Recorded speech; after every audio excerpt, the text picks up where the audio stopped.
Well,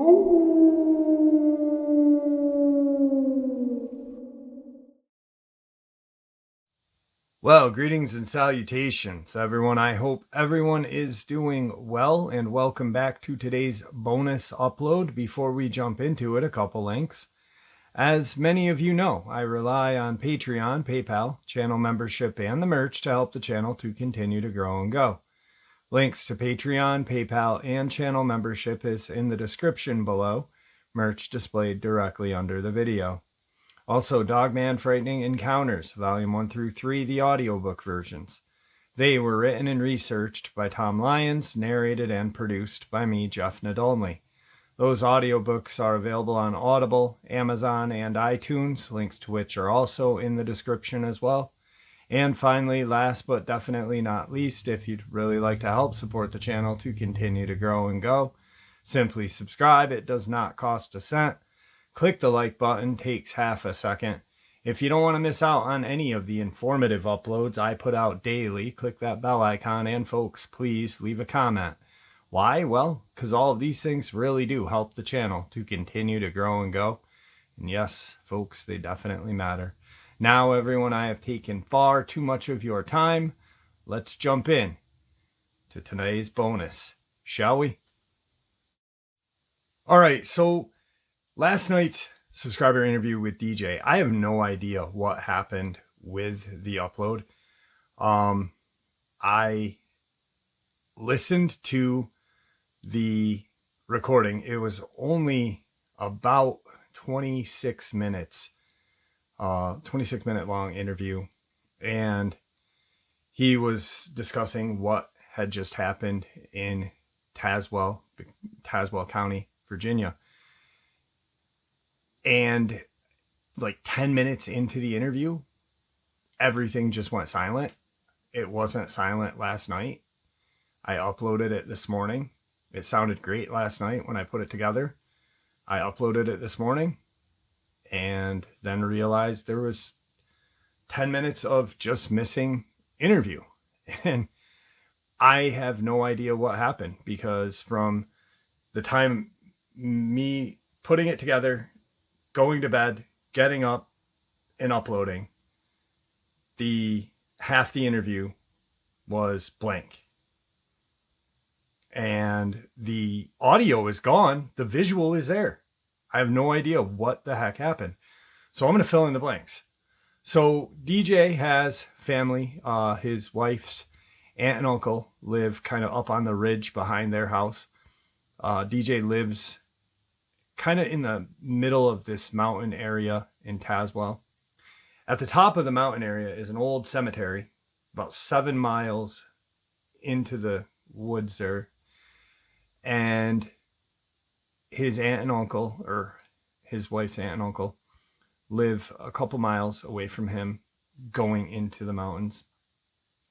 And there had been a really bad stench surrounding their house for about a year now. The dog's been acting funny. The wife has caught some really strange things. They put some motion lights up. So DJ goes up and goes to help his wife's uncle. Now, he's sitting up on the ridge. The uncle's down on the patio there outside. And DJ kind of positions himself against a tree. And he can hear this creature moving very fast. The way he put it sounded almost like, you know what a deer sounds like in the woods? They're very quiet. This sounded like a horse, just not giving a crap, what kind of noise it made. Anyway, the thing is moving at rapid pace, going around the shrubbery, through the tree line, and around DJ. And DJ is just catching glimpses of this thing. He's not put a full-on visual. It's this whitish gray color, this sickly grayish kind of color. And at one point, he sees an eye, and it's this he referred to it as a frog, like how a frog's eye would look in the light. So if you've ever been to a pond or a river or whatever at the end of the night, and you've got a flashlight and you are bullfrogging or whatever, their eyes almost look like a slick oil color, just black. And that's exactly what this eye looked like, a very blackish, oily, slick color. It's rapidly moving around him and getting closer and closer.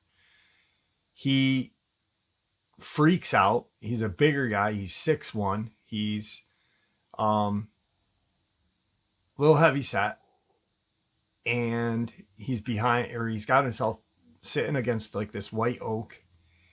And he realizes, like, I have no other place to go except up. And he climbs a tree, which surprised him, he said in the interview. And he gets about 8 feet up, and he kind of sets himself in this kind of like nook. He goes up a little more, and he's about 12 feet, and he's kind of set right in this nook where he's not gonna, the branches aren't going to break. But mind you, this thing is going around this shrubbery, this tree line. It's still very close to him, and that's why he went up the tree. He had a revolver. He had a snub-nosed revolver with him, which, knowing DJ as long as I have, dumb move, you know. And I don't understand why he didn't bring anything bigger, because I know he's got quite a good supply of firearms. Anyway, he gets up, and this thing, he does hear it growl. It makes this growl, but not like a dog growl or what people claim to have heard, like these Dogman growls and such. And I say claim because I'm not there. I only know what I heard and what I saw. Everybody else, I don't know. I take them at their word, right? So he hears this weird growl, and he's looking down at it, and he sees this grayish, sickly color. It's got no hair on its head. Its head is like a bulbous head. It's about 4.5 feet off the ground, hunched over, and very long arms, kind of swaying its arms. And he sits there, and this creature takes off running into the woods, going up toward the ridge where there's a old strip mine. DJ eventually is like, how the hell am I getting down? Mind you, I just said, you know, he's a little heavy set. So he got up, but it's a hell of a lot harder getting down. And the uncle finally comes out with a ladder, helps him out of the tree.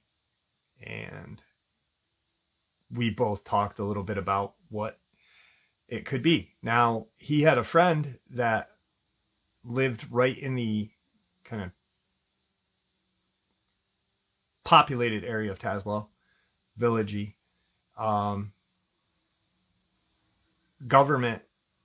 State government came in and made this guy intimate domain, whatever, because there's some old mines behind there and this and that, and they wanted the property. But lo and behold, it is because the government, state government of Virginia, knew that there were these crawler creatures out there, but they were calling them pale or white demons. And we talked a little bit about how the Slovakian talk about a ground vampire or whatever. And, you know, like throughout history, these creatures have been spotted. But just a really terrifying experience. The thing that freaks me out the most, though, is the audio. The audio, like, there is not any kind of glitch sound, anything like it. And I listened to it last night, and it was perfect. And then it was gone this morning. So I have no idea. I'm not going to make any speculations. I'm not going to be like, oh, the government did it. Oh. I don't know. I know I didn't mess it up, because I don't mess up recordings. I've been doing this for 8 years now. I started the channel in 2018. So it's very rare for me to make an audio mistake. I'm not a storyteller. I'm a researcher, but I know how to put a video together. I've done 3 audiobooks, so I know the whole production part. Just crazy. But anyway, that I wanted to kind of clarify a lot of that with you guys. And here is some very horrifying experiences. Dogman spotted near a military installation, and a kind of kill team is spotted shooting these dogmen, and it was witnessed by former military. So let's get into it. Hello, Jeff. How are you? I can only tell you one true account of a werewolf in the White Mountains. A buddy of mine, he was of Apache and Navajo descent. His dad told us he was traveling from the White Mountains late in the midnight hours, traveling slow on the winding roads that weave throughout the thickly forested White Mountains in his pickup. He heard something bang in the back of his bed in the truck. He switched on the cargo light and was staring at what we would call a werewolf-type creature. He freaked out, nearly going off the road, and in his attempt of correcting the truck, swerving, the creature was thrown out onto the roadside. He is a man of integrity. He is not one to BS anyone. Some Apache friends I have had confirmed the history of this creature dating way back, of a creature half man, half wolf in appearance. There's also Bigfoot-type creature as well, seen by the Apache, and also live along the waterways on the Navajo Nation. The creature in that region are said to be tall, lanky, shiny, and not so thick, shaggy fur. I am a Navajo woman whose family told her of some that live around Farmington, New Mexico, along the remote small creeks that flow year-round. I have not seen any of those creatures. I have experienced hunting on my property in remote regions south of the Petrified Forest. There are Anasazi ruins everywhere there, pottery laying everywhere, arrowheads, all kinds of artifacts. I have watched ghostly orbs floating around the main ruin one night in particular, 100 or so little white glowing round balls of light dancing on the hilltop where the large ruin site sits. I moved to the top of the hill in the last few years of me being on the property, which I have lived on for over half my life. I had respect not to move on the hilltop. For many, many years I had gotten a bigger trailer, and the only place flat enough for it was very long, was on the top hillside, where the main ruin site was. I feel I broke a sacred promise I had made to myself and moved up there, and our home became very haunted. Noises and things that go bump in the night. They're a very strong energy there. They could touch you at any time. Most of the paranormal activity occurred from 1 a.m. till just before dawn.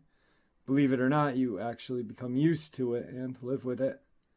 There was a solar light that ended up under the trailer that stayed there for years. It was always on. That little light never went out, even in the frigid winter. Not ever seeing daylight to charge the battery, but nonetheless, that light never went dark. It was being energized from the ground. My son and I lived there. I became very sick, and I still am very sick. I moved to town about a year ago, and I sold my property that I had owned over 26 years. I paid $14,000 for that land. I just sold it for $5,000. The spirit of the Anasazi not only can torment you while awake, but can hurt you in your dreams with very dark things. I lived in peace for many, many years out there, being blessed with gifts from the spirit world, till I broke my pack and moved on that sacred ground. There's too much to tell you about. I can't type that much, Jeff. There are dark things here, gorgeous, beautiful country as well. One needs to be careful what they touch or where they go. It can cost a life. And it's as real as you and me. A young man and a friend entered a haunted place called Anasazi. I left tobacco offerings. Well, he scoffed at what I was doing. This 23-year-old died of mysterious causes not long after that night. I'm sorry that I have to say tonight. is not exciting, but it is true. I have a photograph I captured of some ghostly spirit energy out on that property. When I can figure out how to send it to you, I will. I'm not computer savvy. I only have this phone with internet. I will also send you photos of petroglyphs and strange beings on the canyon walls out near my property. I love hearing your true encounters of Dogman and other things. This world has not even scratched the surface of revealing its mysteries. Keep doing what you're doing. It's good stuff. I will stay in touch with you if that's cool. Take care. Your friend and avid listener, WR. Today's second subscriber submission. Hi, Jeff. I've been listening to your show for about a year and several others before that. I've lived here for 50 years in the same location. My eyes were opened about 6 years ago. I believe there has been activity here for that whole time. The overactivity seems to have picked up the last 5 years, and the neighborhoods are growing a lot, and maybe they're being compressed into smaller area. Several times they have left me geographic wood messages. It seems to happen when they have an issue with something I have done that makes them uneasy or poaching in their property. I think they are getting a bit more at ease around me. Last summer, I was outside and decided to get some sun late in the afternoon. The sun was blistering hot and bright. I lied down on my reclining lawn chair and reclined it all the way back. I lied my shirt over my eyes to keep the sun out. I lied there for about 15 minutes. I was about 40 yards from the side wood line where I believe they frequent. I was lying quietly, about 100% awake. I started hearing small sticks breaking, like someone walking very carefully and slowly. At the edge of the wood line where the trees start is heavy, with small twigs and dry litter, where the trees shed their limbs. Also lots of dead leaves there as well. The area between me and the wood line is mowed and has less debris. At first, I thought it may be a squirrel, but I could hear the small twigs sounding like they were being broken underfoot. I listened to that slow snapping of very small twigs for 5 minutes or so. It seemed to be getting closer gradually. The sound of it reminded me of what I had done when I had been out stalking burglars, moving about one step every 20 seconds. Then at some point the sound changed. I still had the shirt over my eyes and I was trying not to move and just see what developed. Then I listened further. The sound changed to a more regularly overt soft walking, and I could hear what I thought was it going through the transition area between the woods and the cleared area. There is an old shallow drainage ditch there which has accumulated a deep layer of crunchy twigs and leaves, maybe 3 feet wide, that runs the length of the boundary. I thought I could hear right after the walking sound changed that it was crossing that deeper layer of leaves and twigs. Then I could hear it move out of the ditch and onto the mowed area where I was. There was still some leaves and twigs in the mowed area. I could hear slow footsteps that seemed to be coming directly toward me, or at least in my direction. I wanted to raise my head up and see what it was there, but my chair was reclined back so far that my feet were higher than my head. I can't bend my neck up enough to see in that direction. The chair has little levers that lock the chair's position. The steps were getting closer now, at least halfway to me. Only 30 to 40 yards to the wood line. I decided the only thing to do was unlock the chair and move the chair back upright. Can't do that quick enough, though. So, about when the sound was like maybe 20 feet away, I move the chair and rise up. When I do that, the footsteps stop, and there is nothing to be seen. The mowed area is wide open, no trees, closer than 50 yards in any direction. There was no sound after that, and no sign of anything. It all must seem like something was trying to come over to where I was sitting, walking as quietly as it could, but then it could not be seen when I rose up and opened my eyes. What the heck do you make of it? I know people have mentioned them evaporating in the scope before pulling the trigger.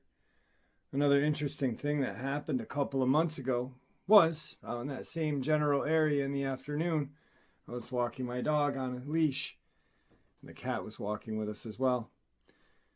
We all three play together often. It was a perfect warm day. We got to the middle of the back field in the middle of the mowed area, so I decided to sit down and soak up some more sun. The dog was just investigating the smells, and the cat was just near me, and I was scratching its back.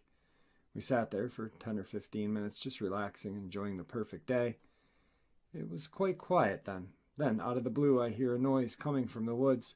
It sounded like noise came maybe 20 feet from the wood line. The interesting part was what the noise was.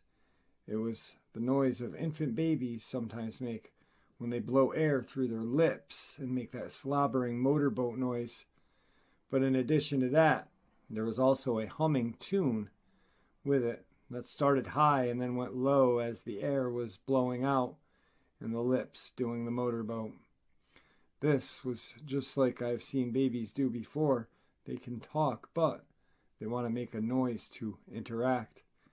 And this noise came from 20 to 30 feet over in the 7 to 10 foot tall palmettos. I lied there for about 10 more minutes. Then the three of us got up and I walked by the area and talked to them, saying hello, as Cat Hansen suggested, and friend. But I did not get any response. I imagined that a tiny one may be watching my dog and cat play and maybe wanted to participate, but Mommy must have just been frightened that Junior made a noise and revealed their presence accidentally. I wanted to try to give the idea that I knew they were there and it was okay. I want them not to feel threatened. I expect that there was probably an alpha male somewhere nearby on Overwatch. What do you make of the seemingly invisible one? P.S. I saw a huge bright orb at treetop level back in the 70s in the same wooded area. Thanks, Jeff T. Today's third encounter. Jeffrey, I've been listening to your channel and two others for a couple years now. I also read everything online in regards to the Dogman and Sasquatch. I know a lot of people who have encountered a cryptid. They become obsessed with all cryptids. Not me, just the Dogman. Okay, a couple of things. I've never commented on your channel or the other two. I just listen. I want to share my encounter with you and only you. My only thing, no names, and you will see why. I'm giving you permission to use my encounter on your channel, so this is my encounter, which I truly believe I am blessed to be alive after. I'm a police officer and have been for 17 years in the city of Kansas, in a city in Kansas with the population of about 18,000. We also have a large wildlife refuge about 15 minutes from the police station. Mind you, prior to what I have to share with you, I never believed, thought, or questioned anything that I could not see or touch. So, here's the encounter. It was a hot summer day, August 20th. I just got to the station and was starting my day. At around 5 p.m., we received a call from a frantic woman stating she had been out at the refuge with her dog, a mini collie, and a creature came out of the woods and grabbed her dog and vanished into the woods. I asked her to please stay out of the woods and go to her car, lock her doors, and I will be there in less than 10 minutes. She sobbingly agrees and hangs up. My brain starts thinking, great hot day, and the wackos are out. I was thinking some homeless or drug-addicted person, or worse, a male predator grabbed this woman's dog, too. Get the woman into the woods and accost her, or even worse. It took me less than 10 minutes to arrive at the parking area and speak to the victim. She told me what had happened. She was visibly shaking, crying. She was, in my eyes, completely terrified. I asked her if she was physically hurt. She was not, and I told her to head home. I asked her if she needed a ride home. She refused and drove home. I watched her drive out of the parking area, and I glanced around the surrounding woodline. At that one moment, I realized it was eerily silent. Nothing, no natural or mechanical noise. Jeffrey, at that point, I was on edge prior to becoming a police officer. I was in the armed forces. What branch doesn't matter. The point is, I've had years of training on protecting myself and others. I felt vulnerable, very vulnerable. I, for some reason, reached down and felt my sidearm almost like a scared child hugs their favorite stuffed animal. I proceed to walk to the trailhead and start walking to where the woman told me this attack happened. Mind you, I'm thinking still this is some weirdo drugged out or just mentally unstable person. It's just starting to get dark, not black, but where shadows are cast and play tricks on your eyes. I walk about 400 feet into the woods. I am still on the trail, and I notice a dog collar with the lead still attached roughly 2 or 3 feet off the trail, and notice a fresh path. Now, it's not really a path or a trail, almost like an animal walked through and crushed the foliage down. I start to look around the rough opening of this path. I've been hunting a few times when I was younger, and my dad and uncle were fairly good hunters and trackers. I noticed the way the brush and scrub are broke and bent. Something large came through here. I radio back and I give my location and may need backup. Be on standby. I felt at this point something was watching me. The silence was heavy, and I yelled out, "Police department, come out or I'm coming in." Nothing, not a sound. I unholster my HK-45 and announce I'm coming in. I walk in this path. I go about 200 feet and the pathway ends. The woods are thick like a wall. I start looking around and notice some blood spots and tufts of buff-colored hair. I hear brush snapping and an odd growl behind me and to my left in the woods. I slowly turn to the direction from where the noise came from. I walk about 10 feet back and start scanning the woods. My eyes catch some movement. What I saw was something that makes nightmares seem tame. I was looking at a dog on all fours. It was huge. Ground to shoulder was about 3.5 feet. Add the head at a good 4 feet. This thing was huge. It was a grayish black. When I say gray, I don't mean old. It was blended. It was a beautiful color. Wow, its head shape and face was like a wolf. Almost like that picture you use where you just see its face. Its eyes were a glowing like greenish yellow. This beast was just staring at me and hackles were up. I heard this low growl. It was almost continuous. I immediately took aim at this monster dog. Jeffrey, then it stood up. I don't know if I didn't hear it out of shock or there was no noise, but that popping sound people described did not happen. 1 minute it was on all fours and the next it was standing up. It happened in a flash. Jesus, I just had a flashback typing this. I went back a couple of days later and took measurements, so when I say it was 9 feet, it was, and maybe more. No less, sir. There, it was huge. And all muscle covered in fur. We stared at each other for a good minute, and this is exactly what this old boy looked like. A well-defined, muscular body, and through the fur you could see its tense muscular frame. Its arms were odd, huge biceps but long forearms. They had muscle, but they were long, too long. Its shoulders were about 3 feet wide and narrowed as it went to the waist. The chest, I remember thinking, the pecs were strange but muscular, with an outward chest cavity, not like a human, but like a dog. The claws and hands were terrifying. Its hands were about 9 inches, with 3-inch claws, and at the end of the fingertips, the genitals were visible. It was a male, and proud male. I am not going to get into that detail. But everything was dangling. The legs were so muscular, the upper part resembled well-defined runner's leg, Had inverted knee and muscular calves. The feet were the weirdest, like a human foot and dog paw combined. I can't explain it properly, but they too had claws at the end. We continued to stare at each other, and my HK is aimed dead center in its chest. The head was huge. Its eyes looked at me like it was calculating what to do next. In one motion it turned, dropped to all fours, and looked back at me.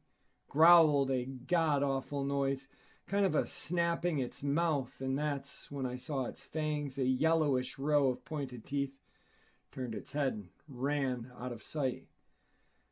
It just disappeared into the woods. I quickly and carefully made my way out of the woods and back to my patrol car. I sat there for a good while and reported to the station. I could not locate the suspect or missing dog. I drove back to the station in a daze, not believing what I had just seen. I wrote my report and stated the dog must have been stolen by an unidentified suspect and informed the woman that I didn't find her dog or suspect. She was crying and telling me it was not a person, it was a monster, and hung up. I went home and told my wife what had happened. She was not skeptical of my encounter, but we both agreed to tell no one. When I said I went back and took measurements, it was a couple days later, my day off, and armed with my service pistol, I went back with that path. It was a very nice day and atmosphere was normal. I walked to where the Dogman was standing and took out my tape measure and measured the trees, and it was no less than 9 feet.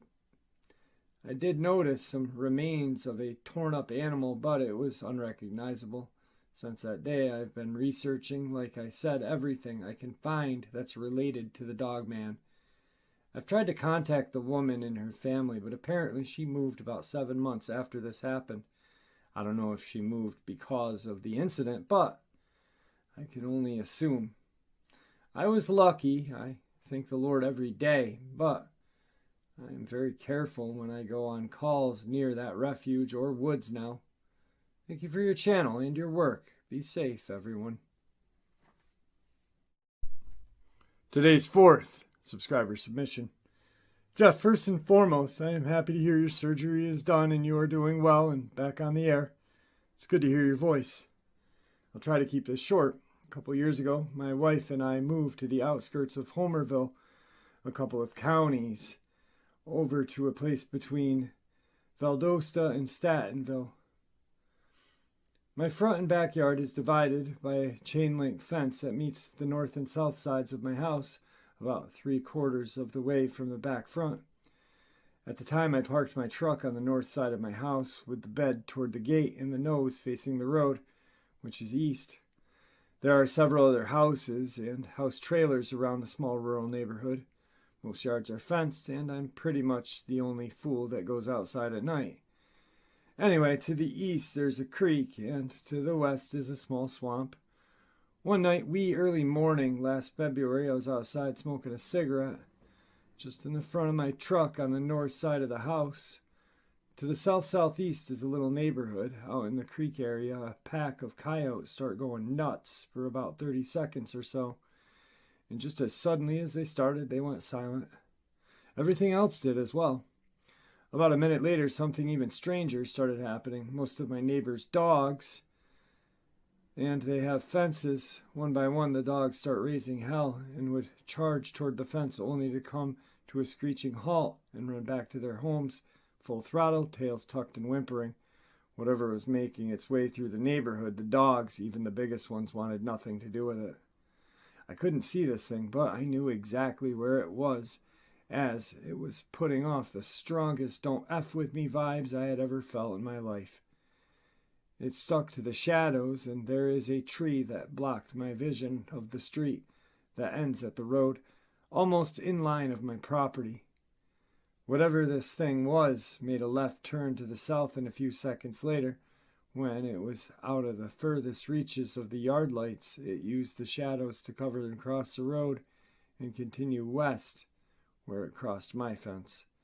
It circled around my house and came up to the gate behind my truck.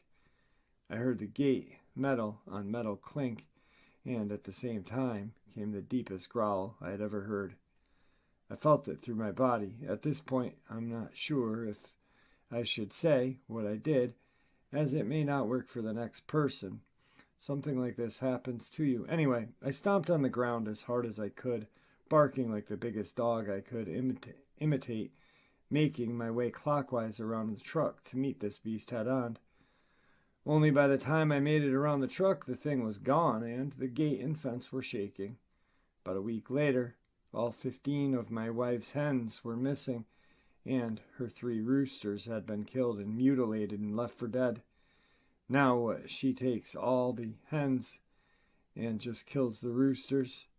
Now what takes all the hens and kills the roosters? Anyway, as soon as the chicks were available, my sister-in-law, who lives with us, decided to replace the chickens. The new chicks are about 3/4 grown up. One night a couple of weeks ago, she realizes she left the door open on the coop. It was already dark out. She goes to close the coop and comes back shaking, white as a ghost, and wet her pants. I asked her what was wrong, Jeff, and she said something growled at her. It wasn't long after that, Jeff, I saw what I am pretty sure was a Dogman using the shadows to make its way south through my neighborhood. And that is what's been going on here, my friends. Your friend D. Tonight's final subscriber submission. Jeff, I took the liberty of drafting a version of my experience that you can use during your upload.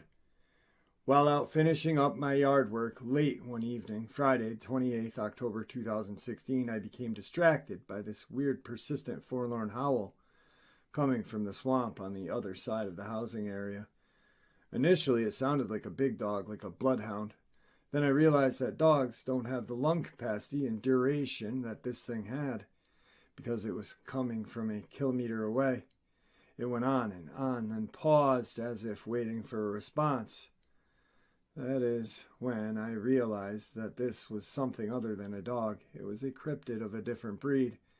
I quickly ran into the house and dragged my wife out to listen. She was immediately taken at how unique and scary it sounded, and said that she had never heard anything like it before. She quickly became freaked out and went running back inside. As for me, I stayed and listened to this for as long as I could. I even tried to record it with my cell phone, but I was getting the echo off the trees, and it never makes for good recording. The only thing to which I could compare it to would be a 7-foot giant mutated zombie bloodhound dog on steroids. It did not sound hominid or primate. It was more canine in nature, like a Dogman. After listening to this thing for 50 minutes straight, it finally stopped. This is where everything gets real. A lot of what happens in life that seems unusual is normally attributed to just plain coincidence and is readily forgotten. But I know from experience that a few things that happen in exact succession can usually be tied together to paint a much different picture. I have been aware for a long time that something else is out there in addition to our hybrid hominids, and I have been in presence of these as well. This swamp, from where I heard the creature calling, is between 2 housing developments and is right on the border of Redstone Arsenal. On that side of the garrison, just across the fence and tucked back in the woods, is a forward operating base, complete with a staging facility, forensic labs, helicopter landing pads, a night or two immediately following the howling, now early November 2016. I went into the woods to listen and observe, hoping to record the howler if it was still in there. As luck would have it, there was a lot of activity that night. At about 20-30 hours, I heard 6-second bursts of weapon fire, and I could see light from a muzzle flash against the trees. It sounded just like an unexpected meeting engagement of enemy, where everyone on the team opens fire all at once, and then everything goes dead silent. The threat is put down.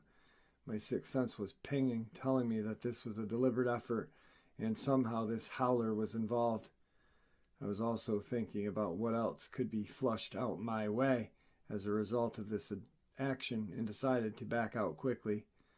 The very next day, I saw 2 cargo helicopters come in together, land at the FOB location on RSA.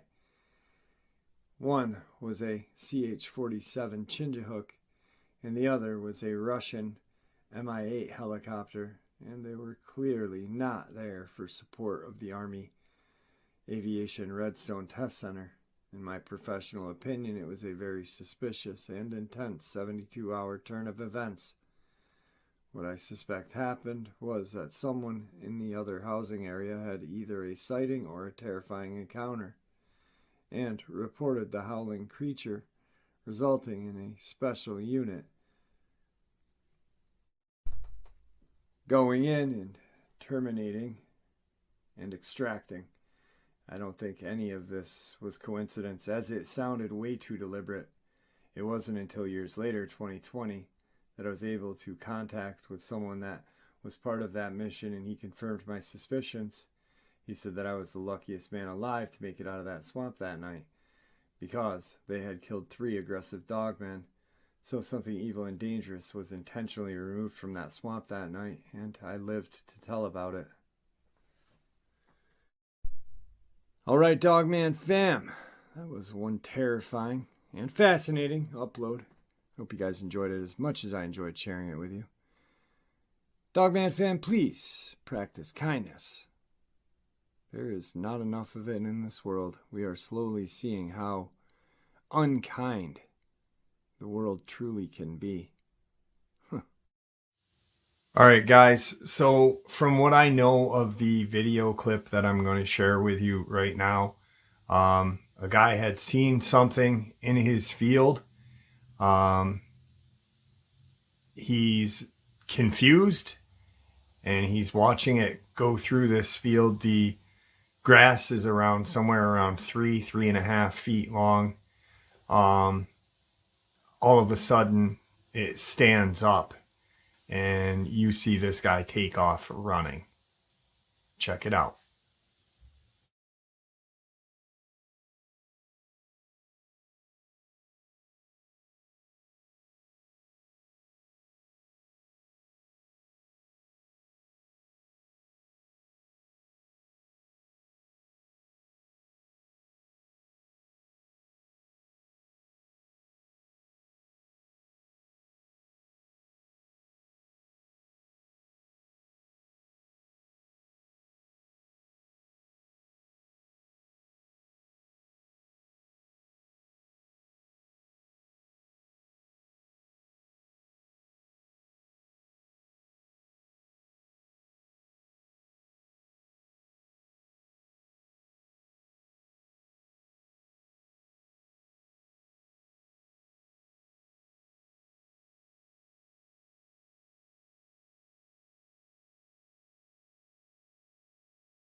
All right, guys, like I said, I don't know a lot about the video clip.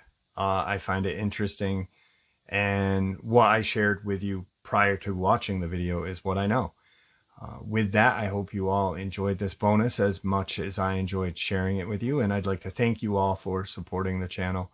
It is, after all, your support that keeps this channel growing and going, and what gives people like you and I a place to share our experiences and theories judgment-free, just simply treated with the respect that we all deserve. Thank you. Please stay safe, happy, healthy, and ever vigilant, keeping an eye on our children, pets, family, friends. These creatures are real. They are out there and dangerous. Share this information with those you love and care about, and it may just help save their lives someday. And until next time, never stop asking questions, never stop searching for the truth, and God bless.